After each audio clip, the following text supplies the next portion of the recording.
जपाकुसुमसकाशं काश्यपेयं महाद्युतिं तमोरि सर्वपापघ्नं प्रणतोऽस्मि दिवाकरं दधिशङ्खतुषाराभं क्षीरोदार्णवसम्भवं नमामि शशिनं सोमं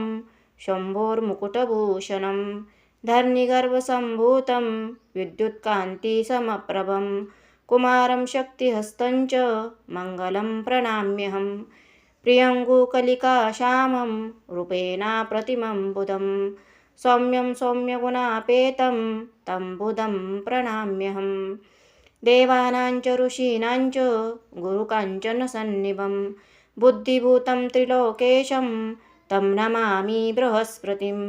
हेमकुन्दं मृणालाभं दैत्यानां परमं गुरुं सर्वशास्त्रप्रवक्तारं भार्गवं प्रणम्यहं नीलाञ्जनसमाभासं रविपुत्रं यमाग्रजं छायामार्तण्डसम्भूतं तं नमामि शनैश्चरम् अर्थकायमहावीर्य चन्द्रादित्यविमर्दनं सिंहिकाङ्गरसम्भूतं तं राहुं प्रणम्यहं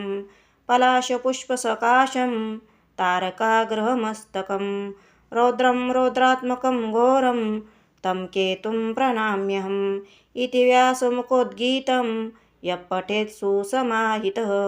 दिवावाय दिवारात्रिं विघ्नशान्तिर्भविष्यति नरनारीनृपणां च भवेद्दुःस्वप्ननाशनम् ऐश्वर्यमतुलं तेषाम् आरोग्यं पुष्टिवर्धनं ग्रहनक्षत्रजापीडास्तस्कराग्निसमुद्भवः ताः सर्वा प्रशमं यान्ति व्यासो ब्रूतेन संशयः इति श्रीव्यासविरचितम् आदित्यादि नवग्रहस्तोत्रं सम्पूर्णम्।